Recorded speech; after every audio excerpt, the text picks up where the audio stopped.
Hi everyone, it's Anita and Ron from Altro, and we're bringing you a series of short videos detailing the best practice guide to floors and walls. So in other words, what to look out for when signing off a job.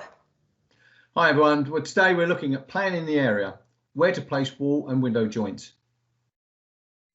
But before we start, here's a tip to be aware of, perhaps even discuss with your installer prior to the installation. When planning the layout of the sheets, it's best to minimise the number of joints in the walling system. Ensure joints do not fall too close to the corners. We suggest joints should not be formed any closer than 300mm from a corner. So bearing this in mind, let's take a look at bad placement of joints.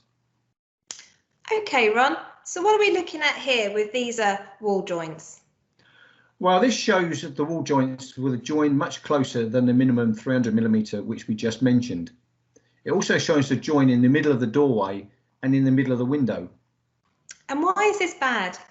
Well, the room looks unbalanced and it's not aesthetically pleasing. Yeah, I can see that. So let's have a look at what best practice would look like. Can you explain this picture? Yeah, and this shows well-aligned wall sheets with the joints at a good distance from the corner and in line with the door frame and window reveals. And why is this good? Well, it goes to show the room's been well planned and it's well balanced and it looks good. That's great. So let's just do a quick recap and compare those two side by side. Well, you can clearly see the image on the right shows the best practice for the placement of wall joints.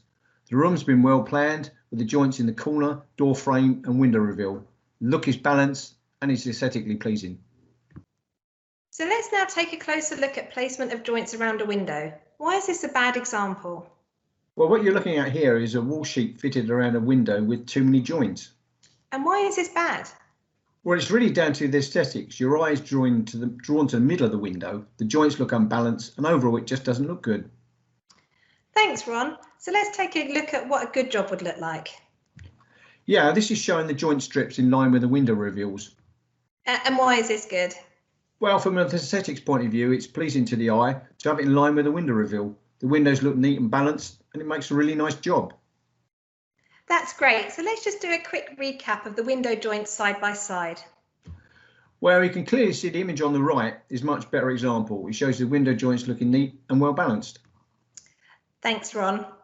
But also, before we go, just a little tip, outer white rock can be thermoformed, which is where the product is heated and moulded into and around corners. So here's a tip to look out for. If thermoforming the window sill, look for joints in line with the window frame edge and into the window reveal. If the window sill is not being thermoformed, then look for neat and close joints finished with a thin bead of mastic. Thanks, Ron. We hope you found this best practice guide to placement of joints useful.